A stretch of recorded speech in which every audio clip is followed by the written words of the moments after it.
Movie की शुरुआत में हम एक बच्ची को भागते हुए देखते हैं, लेकिन तभी वहां पर कुंती लानक आ जाती है और उस बच्ची के हाथ से उसकी डॉल छूटकर नीचे गिर जाती है। जिसके बाद ये सीन यहीं पर कट हो जाता है। अब ये कौन है, क्या है, इसके बारे में हम थोड़ी देर में जान पाएंगे। अब अगले सीन में हम डिंडा और उसके बाकी भाई बहनों को स्कूल में देखते हैं, जिन्हें कुछ बदमाश बच्चों का ग्रुप परेशान कर रहा था। डिंडा अपने भाई मीको को बचाने के लिए आगे बढ़ती है कि तभी उनमें से एक बदमाश बच्चा डिंडा को नीचे गिरा देता है, जिसके बाद में उसको गुस्सा आ जाता है और वो अपना आपा खो देती है। डिंडा की आंखें अचानक ही काली पड़ जाती हैं और वो अनजाने में मैजिक के जरिए अपने पास पड़े पत्थरों को हवा में लेविटेट कर उन बदमाश बच्चों पर हमला करने लगती है, जिससे कि वो सभी बच्चे डरकर वहां से भाग जाते हैं। अब अगर आपको नहीं पता कि डिंडा कौन है और इसकी ओरिजिन्स क्या है, उसकी मॉम कौन है, यानी कि रियल मदर, खैर अब तभी डिंडा होश में आती है, जहाँ पर स्कूल की कुछ दूसरी लड़कियां आकर कहती हैं कि हमें शुरू से पता है कि तुम नॉर्मल नहीं हो, तुम एक फ्रीक हो। जिसको सुनने के बाद में उसकी आंखों में आंसू आ जाते हैं। मतलब एक तो उसने उनको बचाया, ऊपर से उसी को सुनना पड़ रहा था।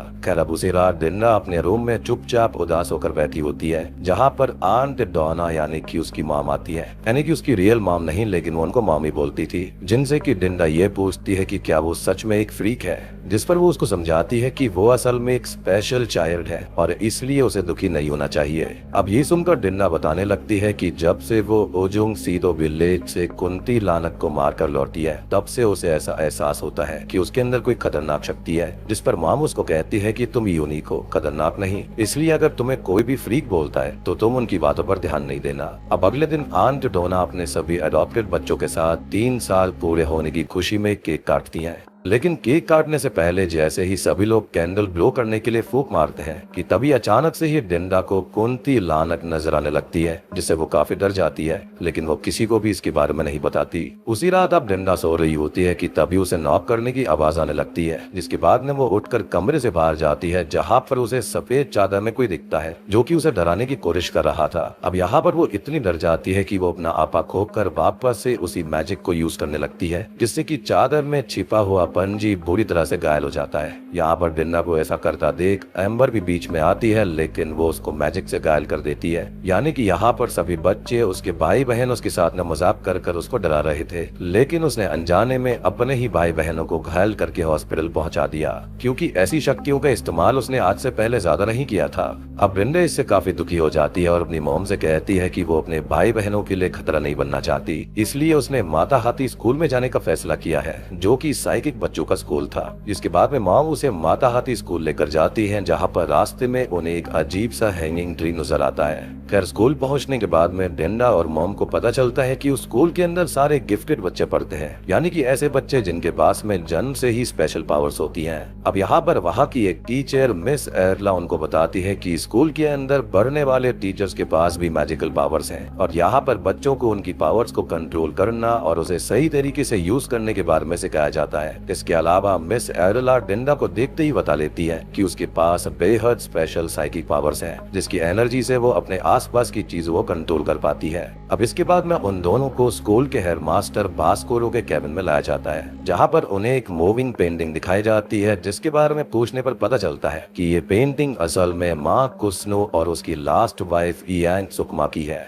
असल में माँ कुस्नो ने ही इस मैजिकल स्कूल को शुरू किया था, लेकिन अब वो गुजर चुके हैं। वहीं पर इयांग सुकमा अब इतनी ज्यादा बीमार रहती है कि हेडमास्टर बास्कोरो के अलावा किसी और को उनसे मिलने की परमिशन नहीं है। इस कैबिन के अंदर इन्हें एक खंजर भी दिखाई देता है, जिसके बारे में हेडमास्टर बास्कोरो ये बताता है कि ये डैगर ऑफ जोगो गोमी है, जिसका इस्तेमाल करके सालों पहले माँ कुस्नो ने इस स्कूल को काले जादू से मुक्त किया था, लेकिन माँ कुस्नो के गुजर जाने के बाद से इस खंजर की जादुई शक्तियाँ खत्म हो गयी, यानी कि उनकी जैसा वर्दी अभी तक कोई यहाँ पर आया ही नहीं। अब ये सब जानने के बाद में मॉम डिंडा को स्कूल में छोड़कर वहाँ से निकल जाती है। खैर अब रात के वक्त हम हेडमास्टर को देखते हैं, जो कि बीमार इयांग सुकमा के कमरे में जाता है, जो कि एक व्हील चेयर पर बैठी होती है। इयांग बास्कोरो से कहती है कि अब उसे जल्दी भूख लगने लगी है, इसलिए क्या उसने नया कैंडिडेट ढूंढ लिया है, इस पर बास्कोरो हाँ कहता है। यहाँ पर बास्कोरो ये भी बताता है कि अब हम सभी मांग जीवो कल्ट के लोग खत्म होने की कगार पर आ गए हैं, लेकिन उसे पूरा यकीन है कि इयांग की कमांड में मांग जीवो के लोग वापस से हाईएस्ट पोजीशन पर पहुंच जाएंगे। यानी कि यहाँ पर मांग जीवो वाले लोग खत्म हो रहे थे, है। अब दोस्तों, अगर आपने कुंतिलानक पार्ट 2 देखी है तो आपको मालूम होगा कि डिंडा मांग जीवो कल्ट से ही बिलोंग करती है, यानी कि यहाँ पर इयांग, भास्कोरो और डिंडा तीनों का आपस में कनेक्शन है।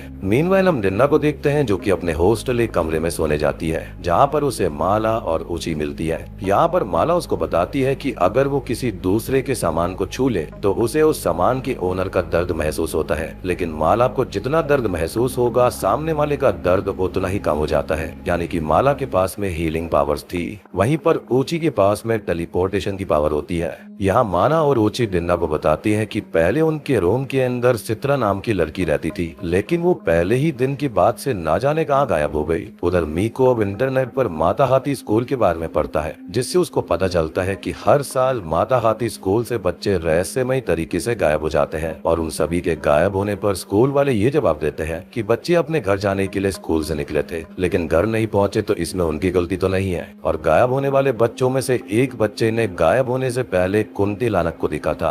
अब कुंतिलानक के बारे में पढ़ते ही सभी शॉक हो जाते हैं, क्योंकि डिंडा को पहले से ही कुंतिलानक से खतरा था। इसलिए कृष्णा और मीको ये फैसला करते हैं कि वो डिंडा को माता हाथी स्कूल से वापस लेकर आएंगे।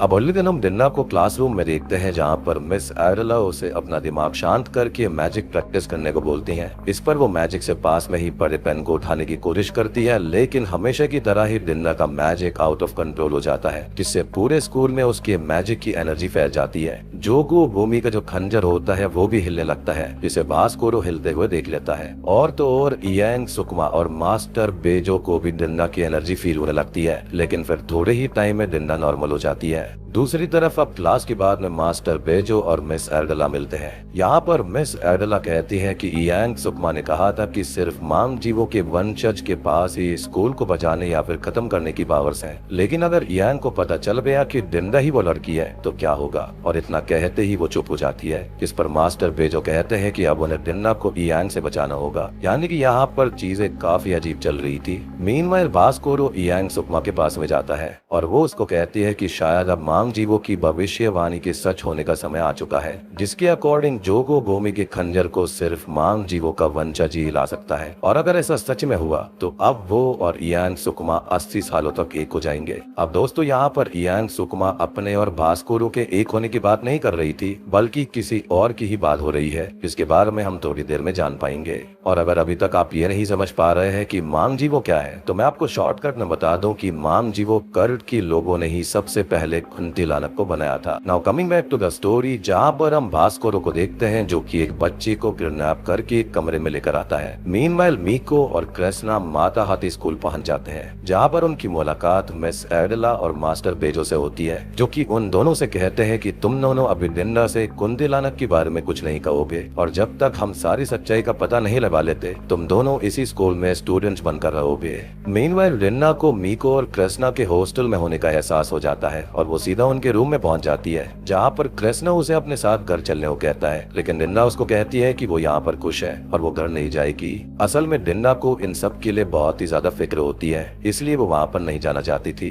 अब इसी दौरान हम कुंतिलानक को देखते हैं, जो कि उसी किडनैप हुए बच्चे के पास जाकर उसकी सोल को अपने अंदर खींच लेती है, और उसके ऐसा करते ही इयांग, सुकमा की बॉडी में एक नई एनर्जी आ जाती है और वो व्हील चेयर से उठकर खड़ी हो जाती है। तो अब हम समझ पा रहे हैं कि स्कूल से बच्चे असल में गायब कहाँ होते हैं। फिर अगले दिन हम मिस एडला को देखते हैं, जो कि डिंडा को कुंतिलानक को बुलाने का मंत्र सिखाती है। दूसरी तरफ हम इयांग को देखते हैं, जिसने 3 बच्चों को कैरी करके रखा होता है, जिसमें मीको और कृष्णा का रूम में डेनिस भी होता है। इधर डेनिस को गायब देखकर मीको और कृष्णा उसको ढूंढना शुरू करते हैं, और इसी दौरान उन्हें एक अलमीरा के अंदर अभी तक गायब हो चुके सभी बच्चों का सामान मिलता है, जिसमें से एक डॉल को माला छूकर बताती है कि ये डॉल सित्रा की है, जिसे कुंतिलानक ने मार दिया था। और दोस्तों, आपको याद होगा कि शुरुआत में हमने एक लड़की को देखा था जिसके हाथ से डॉल गिर गई थी, तो वो कोई और नहीं बल्कि सित्रा ही थी, जिसके बारे में जानकर डिंडा काफी डर जाती है। अब तभी वहाँ पर भास्कोरो आ जाता है, जो कि डिंडा को इयांग, सुकमा के पास में लेकर जाता है, जो कि उसके ब्रेन को रीड करके श्योर हो जाती है कि डिंडा ही वो लड़की है जिसके बारे में मांग जीवो ने भविष्यवाणी करी थी। और हम जानते हैं कि वो जब मिरर्स होते हैं ना, उनकी मदद से भविष्यवाणी की जा सकती है।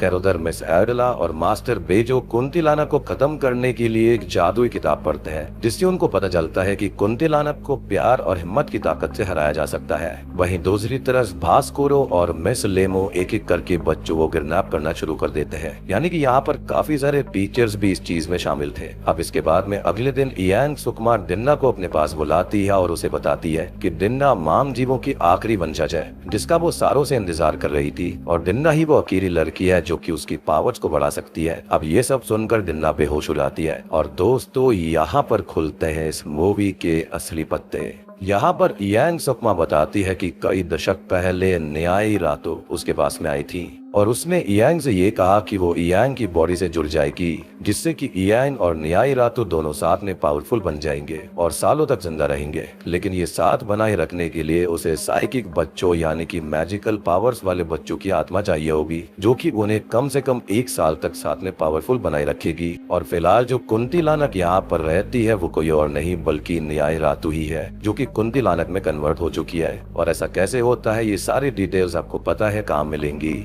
लेकिन न्यायी का ये कहना था कि जब वो किसी पावरफुल डिंडा जैसी बच्ची को अपना शिकार बनाएगी, तब उसे हर साल शिकार करने की जरूरत नहीं पड़ेगी। लेकिन ऐसा क्यों, ये हमको थोड़ी देर में पता चलेगा। खैर, अब अगले सीन में हम देखते हैं कि भास्कोरो स्कूल के सभी बच्चों को 2 दिन की छुट्टी देकर घर भेज देता है। लेकिन यहाँ पर मीको और क्रेस्ना बड़ी चालाकी से स्कूल में ही छुप जाते हैं। अब रात होने पर भास्कोरो और उससे मिले हुए सभी टीचर्स एक खास रिचुअल के लिए फील्ड में इकट्ठा होते हैं, जहाँ पर उन्होंने बहुत सारे बच्चों को बांध के रखा था। यहाँ पर मिस लेमो बच्चों को बताती है कि मिस एडला और मास्टर बेजो बच्चों के साथ सुबह ही अपने घर चले गए थे, इसलिए अब उन्हें कोई बचाने वाला नहीं है। यानी कि यहाँ पर इन दोनों के अलावा सारे टीचर्स मिल रखे थे। इतने में इयांग सुकुमा वहाँ पर आ जाती है, जो कि बातों ही बातों में डिन्ना को ये बताती है कि वो उसके लिए खास इसलिए है क्योंकि फर्स्ट, डिन्ना के अंदर मैजिकल पावर्स है, सेकंड, वो मांग जीवो कर्ल की वंशज है, और तीसरा सबसे इम्पोर्टेंट बात कि यहाँ पर डिन्ना ने पहले 2 कुंतिलानक को मारा था, इसलिए उसके अंदर उन दोनों की पावर्स आ चुकी थी। और यही रीजन था कि यहाँ पर डिन्ना इतनी पावरफुल बन रही थी और इसलिए ही वो इतने खास भी थी। और यही वजह थी कि उजुंग सीरो गांव से वापस आने के बाद में डिन्ना को अपने अंदर एक खतरनाक एनर्जी फील होती है। इयांग यहाँ पर आगे बताती है कि अगर वो डिन्ना की आत्मा ले लेती है तो वो इतनी पावरफुल हो जाएगी कि उसे आने वाले 80 सालों तक किसी और बच्चे को मारने की जरूरत नहीं पड़ेगी। जिसके बाद में भास्कोरो आंख बंद करके रिचुअल शुरू करता है और फिर देखते ही देखते इयांग कुंतिलानक में बदल जाती है, जो कि एक बच्ची की आत्मा खींचने लगती है। यानी कि इयांग और न्यायी, जो कि कुंतिलानक थी, वो दोनों मिल चुके थे और दोनों ताकतवर बनने के लिए लोगों की स्पिरिट को खींच रहे थे, यानी कि खास बच्चों की स्पिरिट को।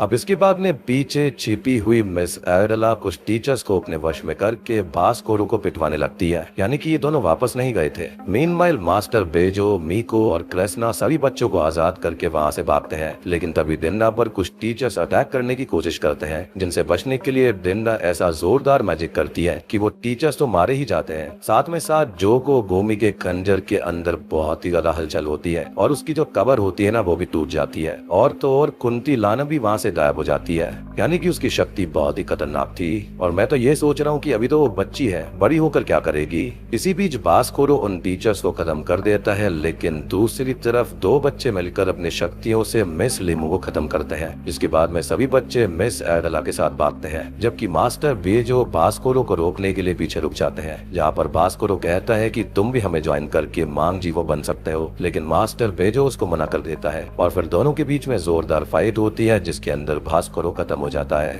मीनवाइल सारे बच्चे भागते हुए उसी कैबिन में पहुंच जाते हैं जहाँ पर जादुई खंजर होता है। यहाँ पर मिस एडला डिन्ना को समझाती है कि उसे ही खंजर से कुंतिलानक को खत्म करना होगा, लेकिन तभी वहाँ पर कुंतिलानक आकर मिस एडला की आत्मा को खींचने लगती है, जिसके बाद में डिन्ना उसे खंजर दिखाकर वहाँ से भगाती है। अब ये सभी लोग भागते हुए मेन गेट पर पहुंचते हैं, लेकिन तभी डिन्ना कहती है कि हमें ऐसे भागने के बजाय कुंतिलानक को मारकर स्कूल को बचाना चाहिए। जिसके बाद में सभी लोग वापस अंदर जाते हैं, लेकिन तभी कुंतिलानक क्रेस्ना और मिस एडला पर हमला करके उनको मारती है। और आपको याद हुआ कि इयांग ने एक चीज कही थी कि मांग जीवों के वंशज के लोग या तो इस स्कूल को बचा सकते हैं या फिर इसको खत्म कर सकते हैं। अब ये देखकर डिन्ना को गुस्सा आ जाता है और वो अकेले ही खंजर लेकर वो मंत्र पढ़ना शुरू करती है, जो कि उसे मिस एडला ने कुंतिलानक को बुलाने के लिए सिखाया था। मंत्र सुनते ही कुंतिलानक इयांग सुकुमा की बॉडी छोड़कर बाहर आ जाती है। इसके बाद में डिन्ना अपने मैजिक और उसी जादुई खंजर की पावर से कुंतिलानक को मारने लगती है। यानी कि फिलहाल आप एक तरीके से कुंतिलानक को सिम्बियोट मानो। जैसे वेनम था ना, बिल्कुल उसी तरह से कुंती लानक यहाँ पर है। अब यहाँ पर इयांग कुंती लानक को मरता देखकर उसके ऊपर कूद जाती है, जैसा कि स्पाइडरमैन 3 मूवी के एंड में हुआ था। इयांग यहाँ सोचती है कि वो जुड़कर पावरफुल बन जाएंगी, लेकिन ऐसा कुछ नहीं होता और इयांग, सुकमा और कुंती लानक दोनों ही साथ में खत्म हो जाती हैं। अब देखो यहाँ पर कुंती लानक ने सभी की स्पिरिट्स को खींच लिया था, तो उसके खत्म होते ही कृष्णा, मिस एरला और बाकी के लोग जो होते हैं वो जिंदा हो जाते हैं, क्योंकि उनकी स्पिरिट्स उनके अंदर वापस आ गई थी। लेकिन हाँ, कई सालों पहले खत्म हुए लोग वापस नहीं आ सकते, क्योंकि उनकी बॉडी तो अब रही नहीं। खैर, अब अगले सीन में हम आंट डोना को देखते हैं, जो कि अपने सभी बच्चों के साथ में डिन्ना को घर ले जाने के लिए आती है, क्योंकि अब डिन्ना अपने पावर्स को कंट्रोल करना सीख चुकी थी और यहाँ पर उसने 3 कुंती लानक्स को माना था और शायद से इसकी पावर भी उसके अंदर आ गई होगी, जिसके बाद में डिन्ना खुश हो जाती है और अपने घर लौट जाती है। इसी के साथ में मूवी यहीं पर खत्म हो जाती है। तो दोस्तों, ये थी कुंती लानक पार्ट 3 की कहानी, जो कि अभी हाल ही में ही रिलीज हुई है। अब आपके मन में एक डाउट होगा कि कुंती लानक को इयांग सुकमा की बॉडी की क्या जरूरत पड़ गई, तो मेरे अकॉर्डिंग इसका जवाब ये है कि कुंती लानक डीमन की दुनिया की थी, तो शायद से न्याय के ऊपर भी कोई ना कोई रिचुअल हुआ होगा जिससे कि वो कुंती लानक में कन्वर्ट हो गई। इसलिए उसे ह्यूमंस की दुनिया में अपना अस्तित्व बनाए रखने के लिए एक इंसानी शरीर की जरूरत थी और इसके लिए उसने इयांग सुकमा को इसलिए चुना क्योंकि उसके पास में साइकिक पावर्स थी, लेकिन वो बीमार होने की वजह से मरने वाली थी। तो एक तरह से इयांग सुकमा को कुंती लानक के जरिए एक नई जिंदगी मिल गई और कुंती लानक को एक इंसानी शरीर मिल गया। ये एक डील थी जो कि दोनों साइड से बढ़िया थी, लेकिन अल्टीमेटली मिरर्स का गलत इस्तेमाल हुआ था और भविष्यवाणी सच हुई। कुंती लानक को खत्म किया गया और जो डैगर था वो भी काम में आया। तो दोस्तों, उम्मीद करता हूँ कि आपको ये पसंद आई होगी। पसंद आई है तो वीडियो को लाइक कर देना, चैनल के ऊपर नए हैं तो सब्सक्राइब कर लीजिए।